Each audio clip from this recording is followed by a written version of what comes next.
Take a breath, step outside. Iyaho. Yat-A. Welcome to Indigenous Ways Wisdom Circle. Indigenous Ways acknowledges the traditional owners of country throughout Turtle Island and pays its respects to their elders, past and present. We want to take this time to acknowledge traditional owners and caretakers, ancestors of these lands we reside on here in Santa Fe, New Mexico.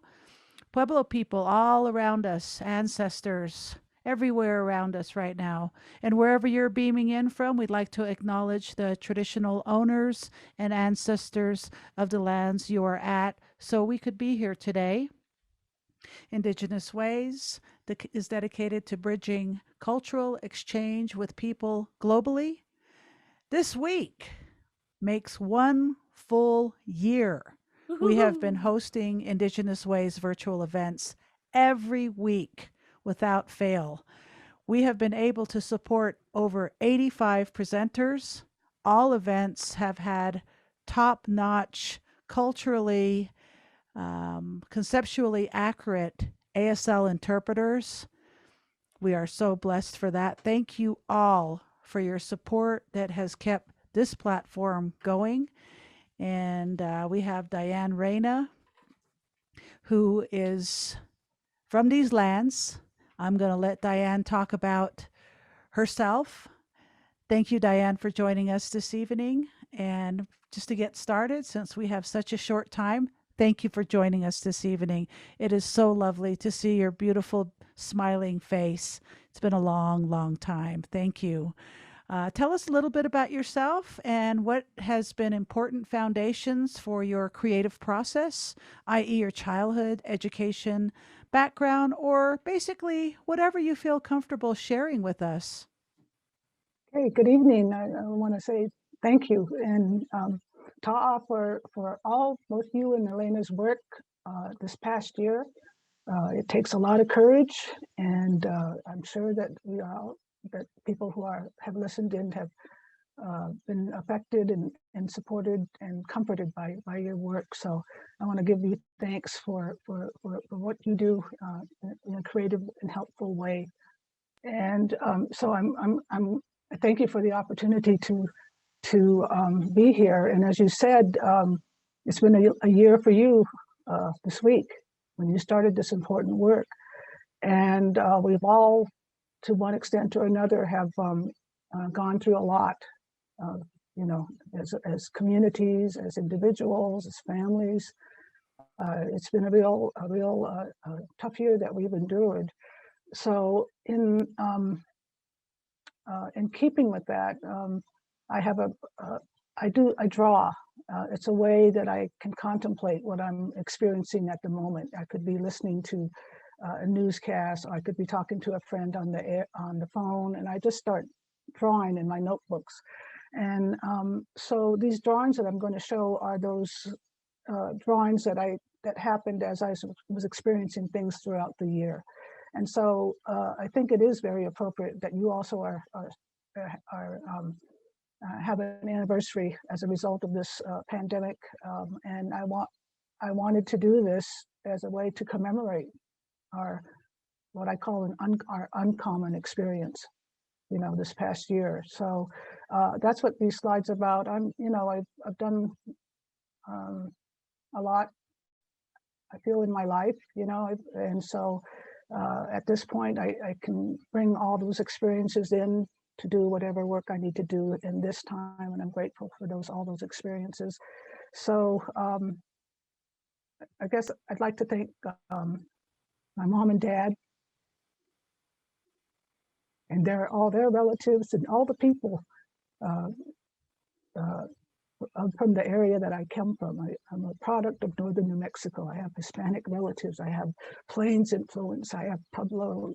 So I feel like I'm a part of this land and this history. So you'll see in my work that I use iconography, Southwest iconography. I use the influences that I was born up and raised around with to interpret my experience. That's amazing. We're really looking forward to that, Diane. Thank you. So I guess at this point I'd like to share my slides. There's about 18 of them. They're in progression, starting with these are all drawings that I did between March 16th, 2020 and March 6th, and I ended with a contemplative reflective drawing on March 16th, 2021. So it encapsulates this year for me in drawings. Okay. So I'll share my screen and I'll roll the slideshow. Okay, but just to let Yes. everybody know that if you see something that you like, you want to ask Diane about after the 8-minute slideshow, write the date down so we can go back to one of the 18s you want to ask her about. So you can put it in chat or you can write it on the side. Thank you. Here we go.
Thank you very much.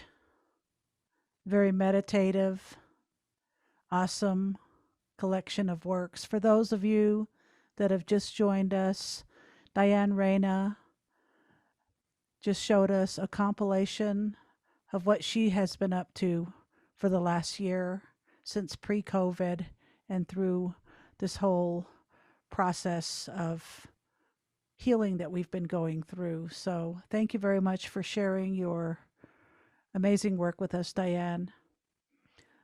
Anybody that has questions, you're welcome to put in the chat box, and on social media, put in the chat box. But for now, I'd like to ask Diane, as an artist of many magnitudes, which you and your people are, what materials do you tend to have at hand when you start your process? Everything and everything. I'm, creative people, well, for me, for myself, I look at everything as a possible tool or a possible inclusion into my work. So, and that goes for tools, and I love tools, but for this particular work, I used the Sharpie S-Gel 7. And so that all these drawings were done in this pen or the blue pen. It's my favorite pen.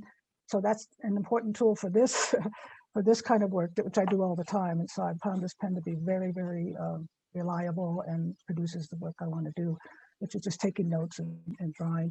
What I always have available are, just the standard tools, a lot of cutting, sharp razors and papers, all sorts of papers, all sorts of forms of attachment, books and resources, tables. I think for every artist, we all have our special tools, but so I have them. My office is half office and half studio. So everything I need is right here. Amazing. When I was a student at Institute of American Indian Arts, I would go into the woods around these areas with artists, and they would just make art. It was amazing, taking bark and twigs and willow and wrapping stuff with leather. And I've got pieces still in my house from those days. So, what is your mental creative process or process that maybe intermingles with your hand as your creative process is happening? Do you have a story, i.e., beginning, a middle, and end? How does all that work when you create this amazing work? I'm a note taker, so as I'm taking notes, because it's important for me to have recollect, and I got to have this information because the types of jobs I have, you got to be accurate. So I have to take notes. I've always taken notes, and then while I'm listening, I'm starting to want to listen, but I'm also kind of interpreting what I'm hearing through lines and marks. And so I don't know what any of these drawings, except the last one, even the last one, I didn't know what it was going to be. I just lay a line down. It's usually that flow, what I call a flow line, that reminds me of life, that's how we must live. And then I look at it, and then I decide where I'm going to put the next line, and then from those two lines I decide the the third line. It just builds. So I don't know what I've created until it's done, and then go back and seeing what possible interpretations that these things might mean to me. And so that's what I love about these pieces, because it's open to everybody's interpretation. I just put down what I was experiencing in my mind through my drawings, and so other people can see what they need to see in it too. And that's the beauty of art. Yes, indeed. So, do you have any background in drawing or painting or any kind of formal training? I have no, well, I did take a couple of courses in college, some art courses, where thank God, drawing's the most important thing any creative person would know. So I was glad to take the drawing course. I took several courses, but I was, pre-law. I was doing other things. I didn't start out to be to do creative work. I had other things, but I loved it, and I couldn't help but doing it. So, but the most important thing, and where I think I learned the most about art, is working in my parents' shops. They owned and managed their own businesses at Taos. And so I would watch them select what rugs, paintings, jewelry, and I watched my parents how their thought processes of what they thought was important to have in their store, in their shops. So they were looking for quality, high quality craftsmanship. That's what they did. Look for the, how well the pieces were finished. They were looking for innovative ways of. They sold native art, so they were looking for people who were taking that risk just a little bit out of that traditional art, and they were attracted to that. And so just being exposed to all this art around me, I learned concepts of design and how it relates to the land and culture. And then, of course, I worked at the Institute for a long time, so I got my fill there. And for me, I can't help but create.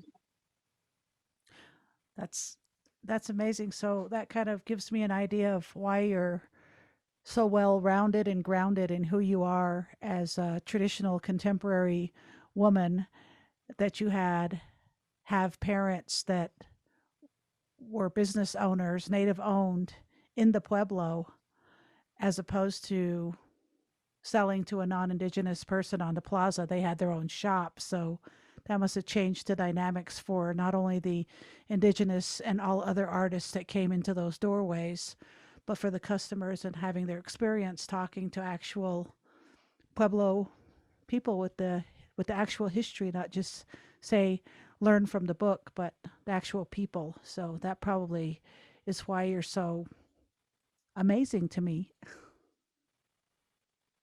Yeah. So as far as influences with your art, I was noticing while I was meditating through it visually, I saw some cultural and religious symbols. Can you talk about some of the non tangible expressions that come through your feelings into your art? Is there any specific or non specific influences that you have in your symbology? Well, I use iconography from the Southwest, the petroglyphs, the images, the ancient images, and the way that we were trying to communicate back then to communicate things. And so I take on those. Well, they're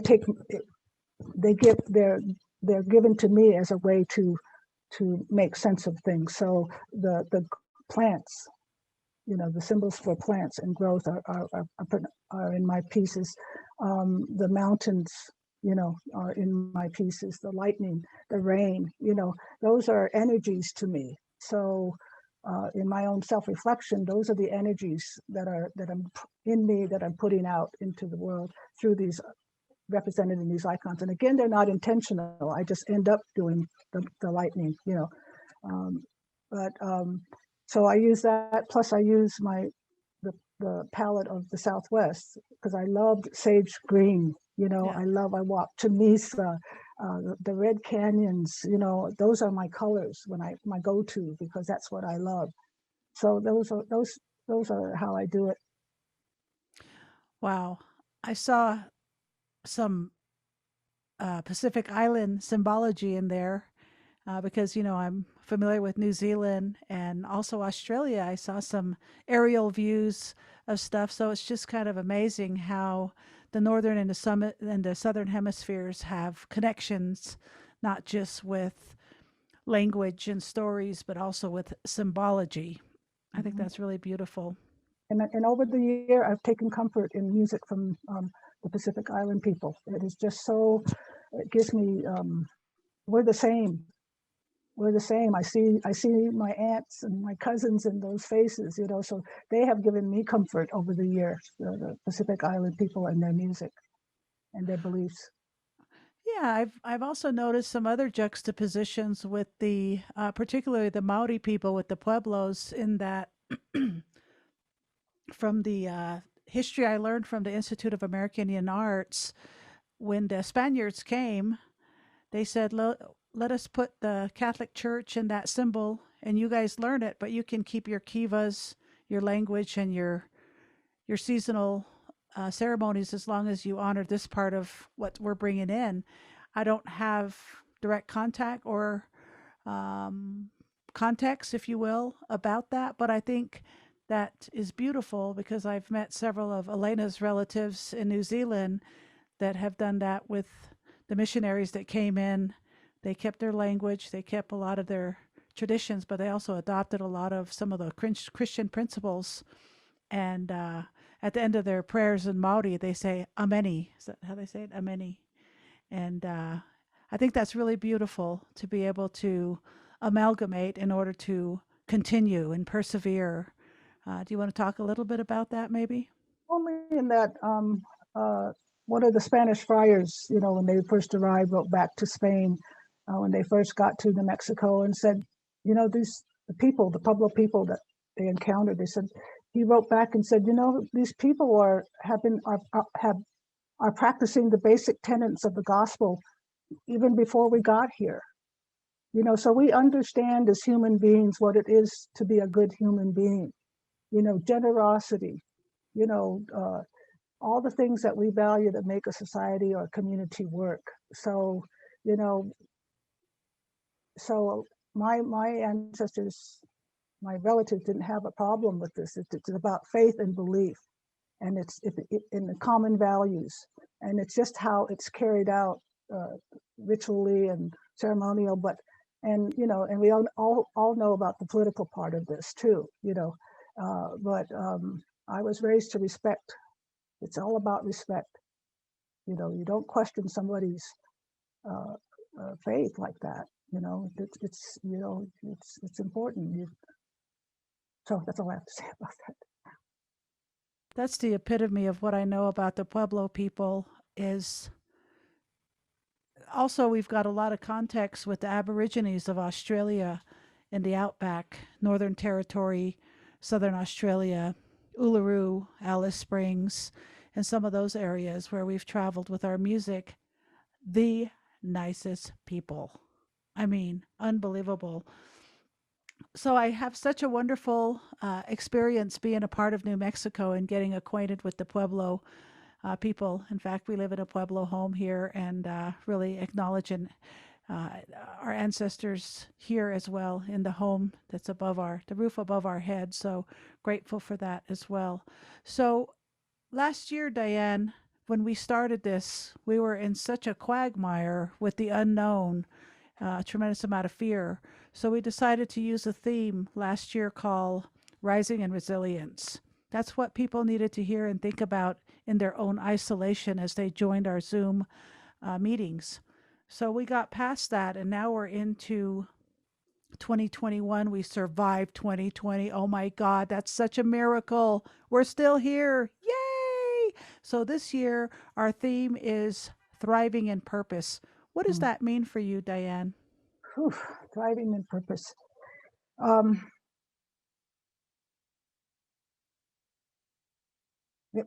Thriving means doing the best you can uh, to keep yourself healthy, both emotionally and mentally and physically, because we need that to make good decisions and have good thinking. So thriving in the best way that we can, that we know. Sometimes people have different information, but thriving the best way that has worked for us, and trying to be at your optimum self. But it's been a challenge, I know, for everybody to do that. So you just kind of have to know what to choose that's going to help you thrive. So I try my best. I'm not always successful to get a good night's sleep. I free write 3 pages every morning. I meditate, I walk, so those are the things that get me ready to meet the challenges of the day, because it's been a pretty tough experience for me in terms of anxiety and stress over the last year. And it's taken every bit of of using my self-care tools, working with a counselor, things to keep me in that flow, because it's so easy. This is overwhelming stuff, and we've all been through a traumatic experience, and I think we all need to acknowledge that for ourselves. And I think this is what my slide presentation was about, that nobody's really acknowledged the crap that we've been through over the last year. And that's why it was so important that President Biden and Vice President Harris do that commemoration of that 500 when we got to 500,000, because nobody's acknowledged the suffering all this time. So it was my way of acknowledging at least my experience through this thing. That is, thank you for saying that, Diane, because in all these years I've known you, me and many other people look up to you. You just have always been a mentor. Even when you were young, you were a mentor. You were already an elder in my heart. You just own that. You have that. That's the title that you've always carried in my heart. And I've never stopped remembering the first time I walked into your film class and you said, "This is our first class. Guess what we're going to learn to do today? We're going to learn to put that camera on a tripod and turn it on and dismount it." And I went, wow, this is different. And then I went to College of Santa Fe Film School and we went into the first history of Eastman Kodak, the first moving picture, and all this history. And then I was right there on the same campus, old CSF campus. Over here was IA and CSF. And I was looking at the Greer Garson studio that used to be the gym. Remember that? I was looking at all the Indians over there and I thought about you, Diane. I thought, boy, I went to her film class and she just put us on the camera and said, check it out and go start shooting and bring it back and let's see what you got. Figure out a story. I thought, wow, that's the Indian way of teaching, man. Just put your hands on it and let's get going now. So I'm going to go to this off that little story. Thank you for that. Everybody that has just joined us, please turn your cameras on. Now is the time. All you Zoomsters, come on in. Say hi to Diane. Let's give her some love. Let's get some love from Diane. That's what this is all about. What else is there, right? I'm going to let... while people are turning on while their people cameras are turning on and their finding out cameras. where they are, we're just going to read a couple of comments. And if you want to share, if you're in Zoom, just put up your hand and then we'll go to you so we know who wants to share and not kind of harass you what you want to do. So if you know where the hand button is or just stick up so we know. Here we go. Do we got Karita Coffee? There's Irene and Pat, everybody, Jane. How wonderful, David. And look where you're at. Jeez. Carnell. Oh my goodness, Catherine. Oh goodness. It's so good to see everybody. All right. Well, I'll just go to the comments real quick. David Gomez is saying, very moving and powerful. I thought a sense of calm and order had set in by July, as opposed to the apparent disorder of the early days of the plague year. I especially like the DNC image and the cross-looking one from around then. That's David. Thank you, David. And the next one is Amber. So much. Can you speak about August 1st? It seems like there's a lot in there. Let me go to this, share the screen again and we'll go to the slide. August 1st. August 1st. I have, yeah. So this one, well, the slide before are the notes and an initial drawing, and then the next day I went and saw the outline coming through this page, and so I just took the initial outline from the opposite page and just started with, again, that flow line and following the lines and then just adding to it. You know, Eliza is a beautiful person, a beautiful creative person. She's a light in my life, and I think from watching her explain her mural just debuted at the Wheelwright that day. That's what the online presentation was about. So this is just my love for Eliza and her courage that she does every day as a creative person and being such a beautiful person. And so this is reflective of what I feel about her. Beautiful. Thank you for that. And Lehigh Edwards says, phenomenal work. Yes, August 1st is intriguing. Same thought here, sister. That particular one was much lighter than the others, which were darker. On to Michelle Mormel. Thank you for being with us, Michelle. All your work, Diane, is so dynamic. Thank you, Michelle. On to Gwen Shunatona. Amazing.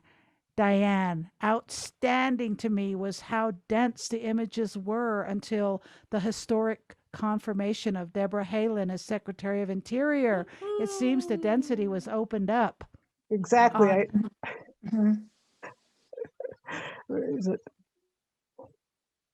It's oh, like 400 years of waiting for this thing to happen. You know what I mean? And that's what I was feeling, from the generations, from the little frogs and pond life. We were all waiting for this. It was such a significant time, and not only to witness it, but then I happened to just find some celebrations. People were celebrating online, and so I was able.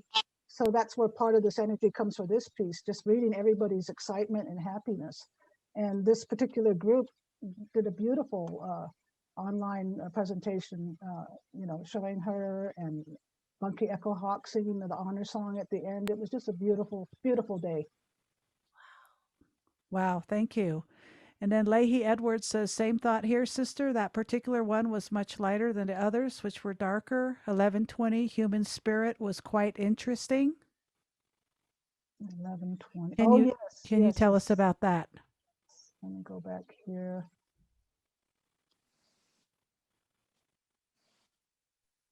Yeah, let me go back. There it is. And I did think of changing this to the title to Human Spirit, because you can see it coming through my notes. So this started out originally as notes. And I think I was talking with maybe my counselor at the time. I don't remember, but just taking some notes. And then the center part was kind of not complete, so I started making it make sense with adding the blue. And then from that part, it just grew out from there. So I don't have a particular event where this is centered about, but I think it started with my notes that I just kind of like a ledger painting sort of thing, So that this grew out of those notes and trying to fix an uneven thing in that center, and then I just went on and made it grew from there.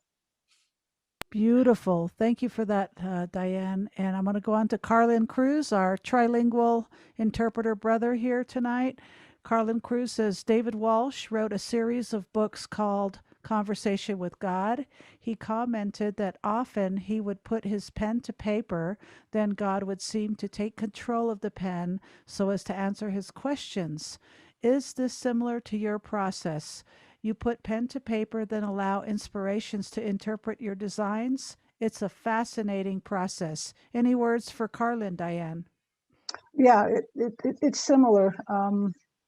It is very contemplative because it's important to me that these lines make sense to me. And so I'm careful about what line comes next, and because in the end, it all has to make sense to me visually. And so it is very contemplating because I'm kind of interpreting what I'm hearing or experiencing at the time. And it's just coming through me. That's, in a way, I think it's similar.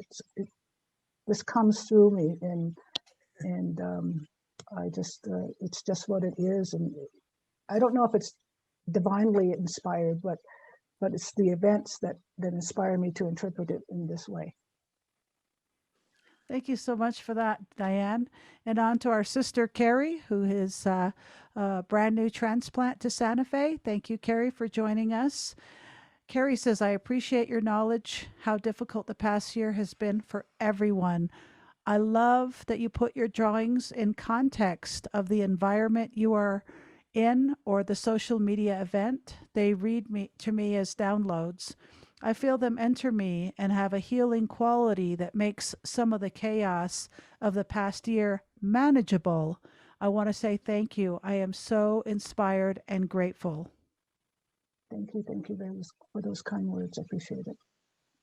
And the Chamisa Foundation says, Ta'a, Diane, for sharing your amazing work. I am in awe of the details in each piece. Thank you, Amanda, our executive director of the Chamisa Foundation. Awesome. Okay, we're going on to social media now. And Kathy Luke Chow, thank you for beaming in with us.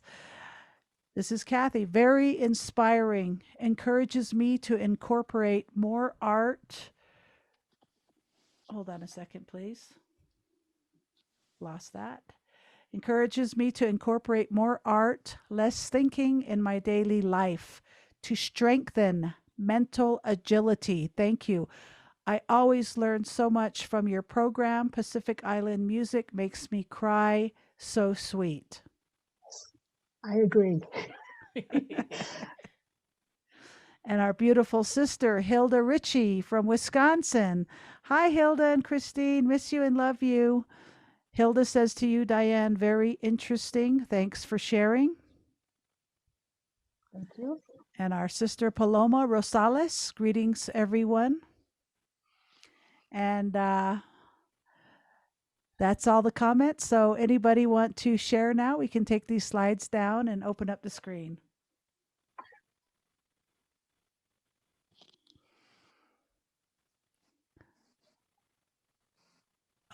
Should we start with Karita Coffee? Oh, hi, can you hear me? Yes, beautifully. Okay. Hi, Diane. Great to see you.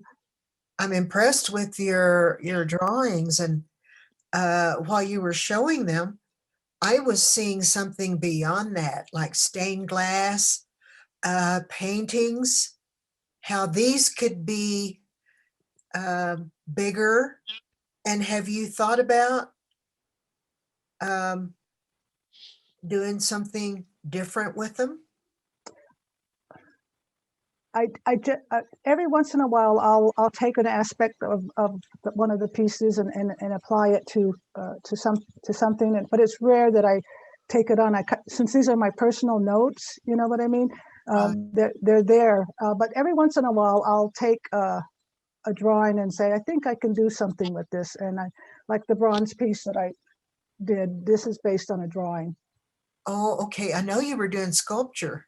Yeah. Yes. Yeah, so that's how where I can take it. I can take it to bronze. I know I can take it, but it's about my abilities and time and expense. But someday I hope to do big, to go big, because I've always wanted to go big, like our dear departed Jeff Cam. I mean, he worked large. And to be able to work that large would be an amazing freedom, I would imagine. So, someday, I hope to work larger. So I don't have any specific plans. Sometimes they inspire me to go on to do something else, but we'll see where they go from there. Good work. Thanks. All right, let's go on to Greer and Greer Mcspadden, who has her hand up. Yes. Hi, Greer. Hi, Diane. I've just really enjoyed seeing everything that you've been doing, and thank you for sharing your healing journey with us. It was just healing to see all of your drawings. It really touched me deeply. Thank you, Greer.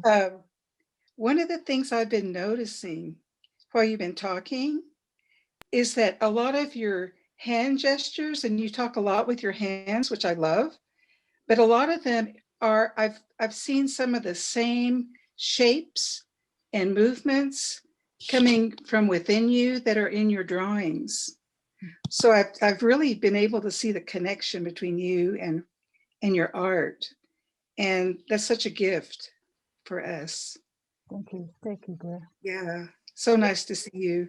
I love the motion. Yeah, the circles and the shooting out with your hands and all of the movement that's in your drawings is just amazing.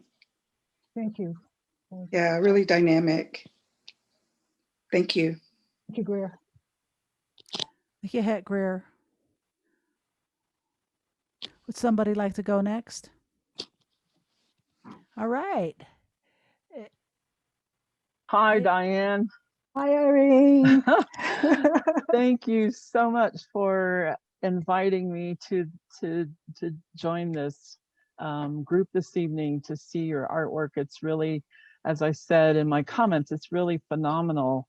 And you know what you've expressed here through your drawings, it just kind of shows us the emotions, I think, the feelings that everyone went through on seemingly endless days, you know, sitting and not knowing that what, you know, that unknown, not knowing and trying to just get through it, to get through all of that. And I really appreciate your sharing, you know, your heartfelt artwork for all of us to see, and means a lot. Thank you. And I appreciate you and what you're doing in your life. It's exciting, the skills that you're acquiring, and I can't wait to see your work as a filmmaker. Congratulations. Thank you. I'm pretty pleased with the last two things. A friend of mine said it's becoming, I have a personality in my films, and one of them is I'll be submitting to film festivals about our social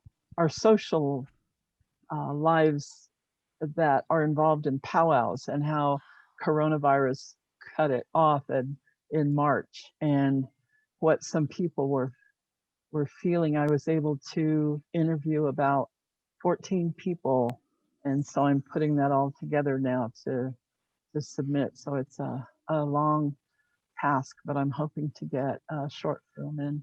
But you know, it's each of us, I think, we're meeting this pandemic in different ways, and expressing that, and the detail that you have in your artwork is just, it's just amazing. You know, having come out here for the past, oh, I don't know, 50 years out to here in Arizona, you know, I'm really familiar with the symbolism and each little detail of that. So anyway, thank you. Good Good to see you, Irene. You too. Thank you, Irene. We'd love to invite you to our show sometime. We'd love to hear some of your stories as well. So if you wouldn't mind putting your contact for us, we'd love to talk to you, me and Elena. Oh, okay. Well, thank you. We're always Thank looking you. for amazing people like you and Diane, so we'd love to have you come. I got two quick comments and then I'll shush. Newt says, thank you, Diane, for the vulnerability of sharing these drawings right from your notebooks. It's always inspiring to see other artists' notebooks. Also, for reminding us we are living through a trauma together. Thank you, Newton. I'm just going to go on to David real quick. David Gomez says, Diane also did a major work of film of Native history called Surviving Columbus, which relates to the themes of survival, resistance, resilience, and thriving. Any comments, Diane? No, he said it. That's our obligation. It's really our obligation as human beings to do those things. So. And okay, thank you very much for that. And thank you, Newt, for your comment. Carlin has had his hand up, so let's hear from our brother Carlin. Diane, I enjoyed your work so much. Thank you for taking the time to present it to us. Whenever I look at work like that, I also try to understand or read into it maybe what was in the mind of the creator. So the creator of the work. So I appreciate so much. I just wanted to make a comment. I'm a sign language interpreter, like these wonderful interpreters that you have on your screen right now. Not as good as they, but I've been at it a long time. I just was, you described, things shifted here. Okay, there you are. You described as putting a line through your work, like kind of in that kind of a format, kind of showing the ebb and flow of life. And I've been around a long time and seen a lot of different signs. sign language is just like English or whatever other language. It evolves and changes and stuff. But a young Indigenous lady came up with a sign, or she has a sign for things. And sometimes her sign for things, I know it has to be related to her Indigenous upbringing, but your ebb and flow of life reminded me of her sign for whale, which I just thought was the most beautiful thing, like a WHALE, like big fish, and I think I signed big fish, but she signed this, and it just reminded me of the ebb and flow. Like this is the tail of the whale, and she signed it so beautifully. It was just incredible. It really stuck with me, and I know it has to come from her Indigenous background because, and also from her deafness, because she visually signs what she sees. So I just wanted to make that comment. I made that correlation between the ebb and flow of life and the whale sign as it moves through the water. So Yes, thank you. I don't Thank know. you for that. I appreciate it. You have no idea how much you're loved, Carlin. We love you. He's also a trilingual interpreter, everybody, so he's amazing. I want to pass it on to who I call my best friend, Candy Jones. Hey, Candy, what's up? Candy, You're muted. unmute. Well, I was going to say thank you, Diane, for helping us to not only survive Columbus, but to survive COVID. But Mr. Gomez touched upon that earlier.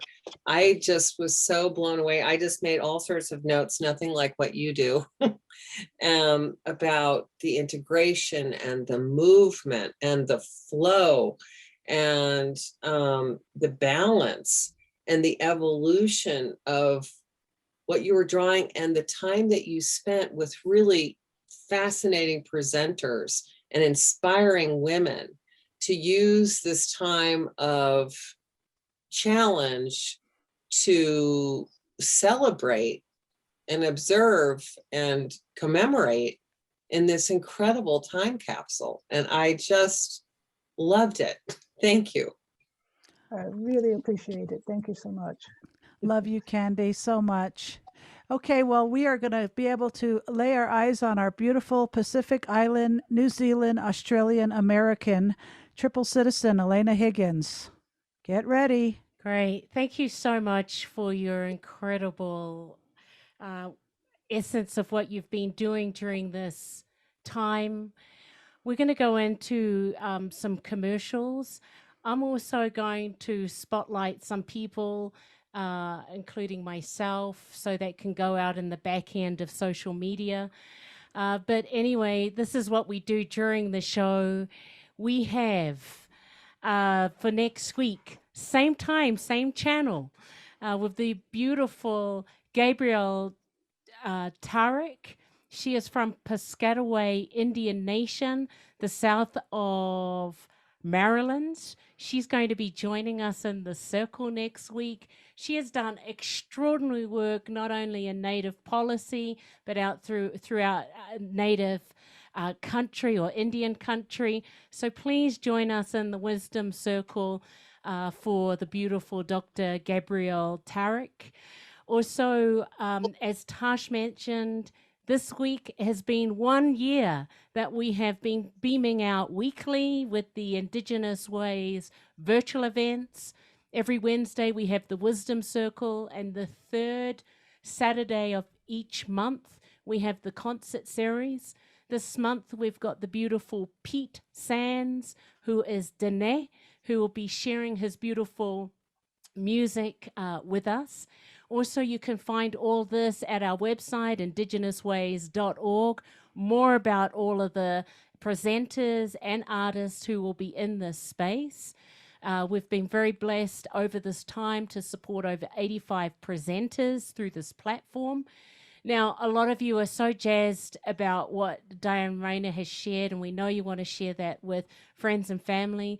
That will be available in our archives video library in the next 48 hours, so you can go there. Please share that with all your friends and family, and also share the experience that you got from it. And like what a lot of people have shared in our circle, thank you for that. You can also at our website, IndigenousWays.org, sign up to our newsletter that we put out weekly. All of these events have been free. All of the events have ASL interpreters making access available to all. Thank you to our individual donors that have kept us going during this time. Also, thank you to our sponsors. So I want to acknowledge our sponsors at this time, who are Native American Advise Fund, the Santa Fe Community Foundation, New Mexico Arts, and Westaff, who have generously been able to make this happen. And also, without you, whether you're coming in live on the Zoom, whether you're live on social media, or you're watching the recordings of tomorrow, today, thank you so much for supporting us and being here. If you want to donate, you can go to our website, Indigenous Ways Donate, to keep us going. We've also got PayPal, Venmo, and also a physical address too, if you're not into any of those electronics, which we really get. This is what we really wanted to share with you tonight. We want you to save the dates. The dates are the weekend of May 8th, being Saturday, May 9th being Sunday. We are putting on a free event, ASL interpreters, making access available for all. It is the Indigenous Healing Festival. We're so jazzed about it. Our main featured artist for this event is Buffy St. Marie and also Keith Sokola. We have limited tickets. The tickets are going to be going on sale next week. And it's not on sale, it's just to register. So if you want to be a part of and you know you can go, please be sure to register. Our theme for the festival is survivance, which is the resilience and surviving not only COVID, as some of us have spoken about tonight, but also historical histories as well. We also want to thank our collaborating partners that we're in with this. That includes the Institute of American Indian Arts, the Performing Arts, the Santa Fe Indian School, and Tewa Women United, who will have all these wonderful presenters. We've got breakout rooms. We're going to share more with you next week, but we just wanted to give you a taste of what we've been up to. Very, very excited in this. And also your part, if you want to, sharing a self video that we'll talk more about next week, or if you want to take our newsletters and find out more when registration is so you don't miss out, just subscribe up here to the newsletter. But lastly, I want to say we've got a few breaks, and during those breaks, we're encouraging not only our peeps through the virtual events to also, if they want to do a self video of their survivance during this time, so we can share that through the networks. And I'm just going to go back to our full screen. And I just want to share, when we had Buffy St. Marie in 2019 at the Lensic Theater, it sold out in 1 week. Over 800 tickets. It was standing room only. So get your tickets. This is free, thanks to our foundations that are supporting us.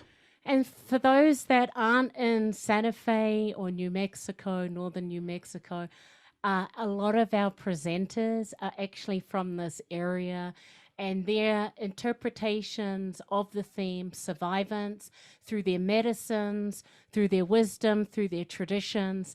So we'll be sharing more about that next week. So please be sure to beam in. And if you can't, you can watch the recorded video to catch up, or like we said in the newsletters that we send out. And just want to thank our wonderful ASL interpreters that are so amazing, persevering with us. People have gotten very familiar with our beautiful interpreters. Thank you. Social media, thank you. Everybody watching us. Barbara Robidoux wants to say thank you, Diana, for your perseverance, that we are still here and we're strong. Yes. And Amy Lafferty is saying that you're a beautiful woman. She's enjoying the discussion. Hi, Amy. We love you, Barbara and Teresa. Everybody, we love you. Let's give it up for Diane Reyna! Touch the earth, touch the earth.